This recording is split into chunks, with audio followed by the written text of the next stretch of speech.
आप बात खत्म होने के बाद ही आए थे, क्या ये सही है? हाँ, हालांकि ये बात मेरे सामने तो नहीं हुई, अनिल ने टूटे फूटे शब्दों में जवाब दिया। लेकिन इससे पहले कि वो अपनी बात पूरी करता, गीता ने बीच में ही उसकी बात काट दी। नहीं ना, इसीलिए अब आप चुप ही रहिए। आप कोई कुछ नहीं बोलेगा, क्योंकि आज पानी सर से ऊपर चला गया है। आज इस आदमी को रोका नहीं गया तो आगे ये कुछ भी करता जाएगा। ये कहते हुए गीता ने आगे आकर गौतम को कंधे से पकड़ लिया और उसे दरवाजे की तरफ ले जाने लगी।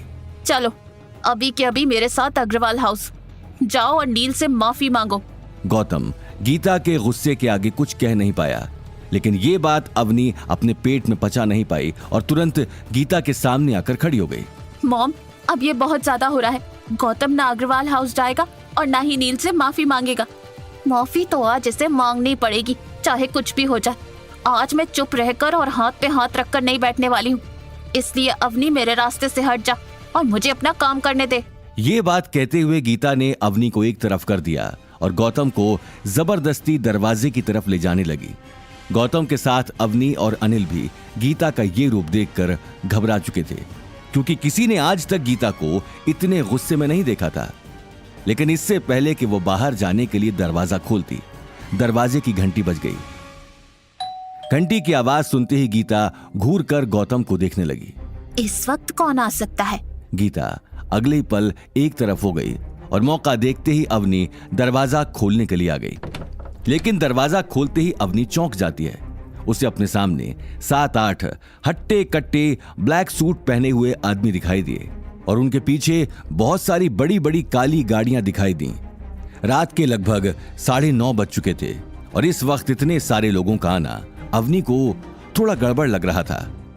वहीं अवनी को हैरान देखकर गौतम और अनिल भी आगे आकर खड़े हो गए। जी कहिए। सॉरी मैम, हमने आपको इतना लेट डिस्टर्ब किया, आदमी ने हल्की मुस्कान के साथ जवाब दिया। कोई बात नहीं, बताइए क्या काम था? मैम, हमें मिस्टर गौतम से मिलना था, वो घर पर हैं? आदमी ने तुरंत जवाब दिया।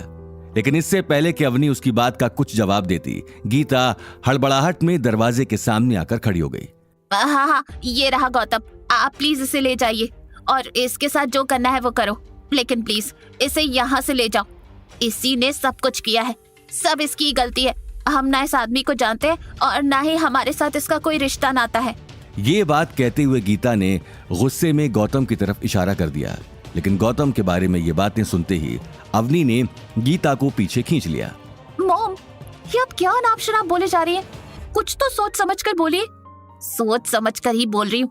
और अवनी, तू मेरे बीच में मत आ, वरना आज खामखा तेरे ऊपर भी मेरा गुस्सा निकल जाएगा। वैसे भी मुझे ये गौतम इस घर में एक फूटी आंख नहीं अच्छा लग रहा है। लेकिन मॉम, मैंने कहा ना चुप, तो बस चुप। अपनी माँ की तेज आवाज के आगे अवनी हक्की बक्की रह गई। वहीं बाहर खड़े आदमी भी एक दूसरे को देखने लगे।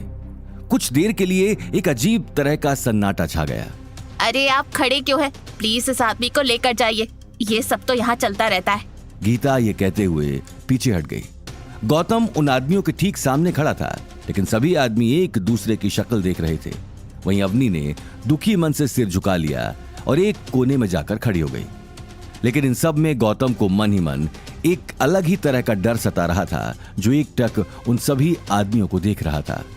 आखिर कौन है ये? कहीं याशी के थ्रू दीपशिखा ने डैड को तो नहीं बताया आज कि ऑक्शन में क्या हुआ? कहीं इन सबको डैड ने तो नहीं भेजा है? कहीं सुमेर भवन से तो नहीं आए ये लोग? क्योंकि इनके कपड़ों और हाव भाव को देखकर तो ऐसा ही लग रहा है। गौतम के मन में बहुत सारे सवालों ने जन्म ले लिया था। डर के मारे उसके सिर से पसीना भी बहने लगा था। आगे की कहानी जानने के लिए देखिए अगला एपिसोड सिर्फ पॉकेट एफएम के यूट्यूब चैनल पर और रॉयल वारिस के सारे एपिसोड्स को सुनने के लिए डिस्क्रिप्शन में दी लिंक से डाउनलोड करें पॉकेट एफएम ऐप।